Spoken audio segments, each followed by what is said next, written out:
The Kabuliwala by Rabindranath Tagore. One morning, I was working on my novel. Minnie, my daughter, sat at my feet playing. Suddenly, she rushed to the window shouting, "Kabuliwala! Hey Kabuliwala!" A tall Afghan was passing by.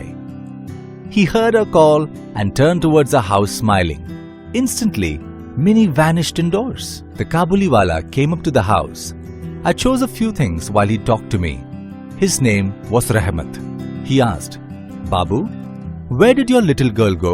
I sent for Minnie. She glanced suspiciously at the Kabuliwala and his enormous bag.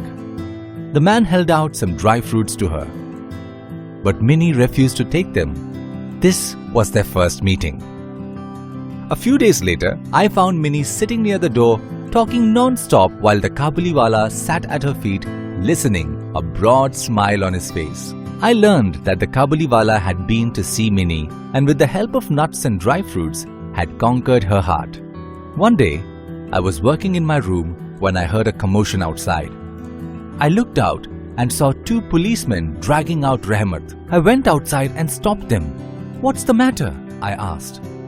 One of our neighbors owed Rahmat some money but had denied the debt. During the fight, Rahmat had stabbed him with a knife. Rahmat was sentenced to several years in prison for causing a fatal injury. The years passed. Minnie's wedding day arrived. I was sitting in my study when Rahmat came and greeted me. I said, "Well, Rahmat, when did you arrive?" He said, "I was released from prison last evening." His reply struck a jarring note. I said, "We are rather busy today. You'd better leave." He had borrowed a box of fruits and nuts from some friend to give Minnie.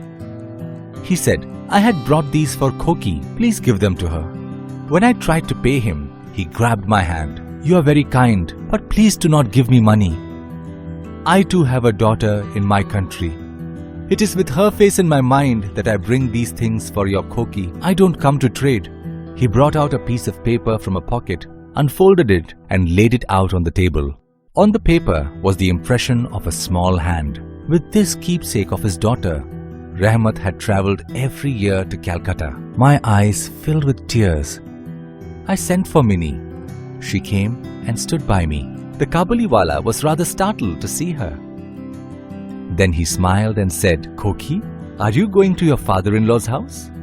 Minnie blushed and turned away her face. Their first meeting came to my mind. I felt a strange ache in my heart. After Minnie left, Rahmat heaved a sigh and sat down. He realized that his daughter too had grown up. He won't find her as he had left her. I handed him a note. "Rahmat, go back to your country, your daughter. May the happiness of your reunion bring happiness to my Minnie's life." Because I gave away this money, the electric lights and the music could not be as grand as planned. But for me, the festivities grew brighter with a blessed light.